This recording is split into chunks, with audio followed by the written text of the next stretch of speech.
Molotov cocktails through the windows of the first floor. The bottles were from the latest shipment of insanely priced whiskey Lex ordered that I intercepted. It was overkill. The bombs did their job, but, well, I really wanted to make sure the fucking place burned. I whipped off my sweatshirt with a hiss, tossing it carelessly to the side. It was just more kindling for the fire. My forearm from wrist to elbow was violently red and peeling, distorting the tattoos underneath. It needed treatment as soon as possible. Every second I wasted was increasing the very likely chance of a serious infection. But I didn't care about that. What I cared about was making sure it was done. The only thing in the world I had left to give a shit about was making sure my plan worked, making sure that Lex Keith was dead. So, ignoring the charging bodies of Lex's guards, looking like headless chickens without the guidance of their leader, I flew through his burning grounds, looking for the hidden doors to the basement. I knew they were around the side somewhere. Sure. At this point, I'd bet you're thinking how freaking stupid it was to go into the basement of a burning building, in case, the place started falling apart and crashed down on me. But, well, some things were worth the risk. I needed to get down there and make sure the son of a bitch wasn't resting easy in his goddamn panic room like the chicken shit he was. "Knew it," I said, grabbing the handle to the walkout that was hidden behind ornamental pine trees.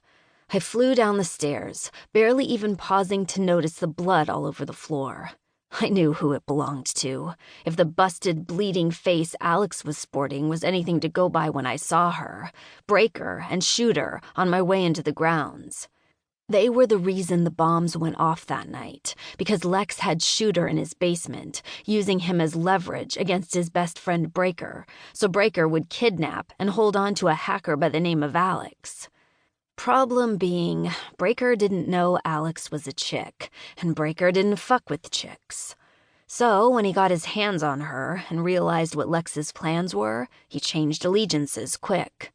They had been hiding out in his house, trying to figure out how to get themselves and Shooter out of the shit situation.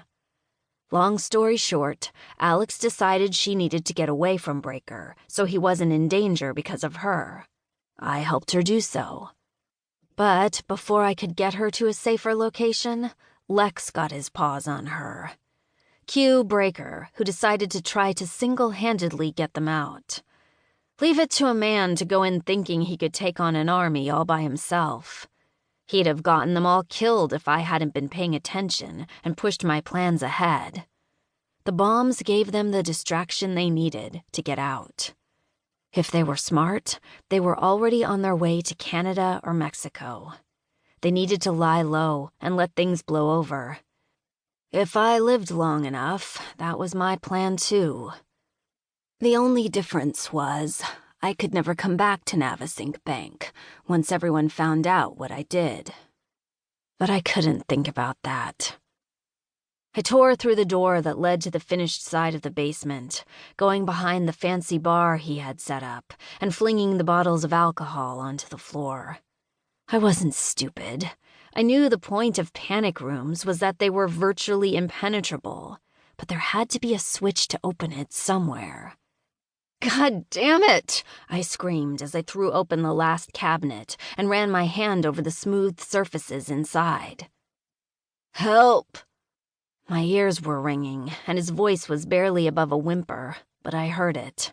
I flew upward, eyes darting around the room, and landing on the prone body of someone in a suit in the corner. His face was busted, bloody, swollen. But I imagined he was good-looking before he took his beating. The one eye that wasn't swollen shut was a piercing shade of green. I was ready to shrug and say fuck him when I noticed his hands were cuffed. "Damn it," I growled, moving around the bar toward him. I'd have been fine with one of his guards dying down there, but not some prisoner who probably did nothing but look at Lex the wrong way. "Why are you down here? The place is going to collapse in on itself soon." "I think my leg is broken," he hissed as he moved out.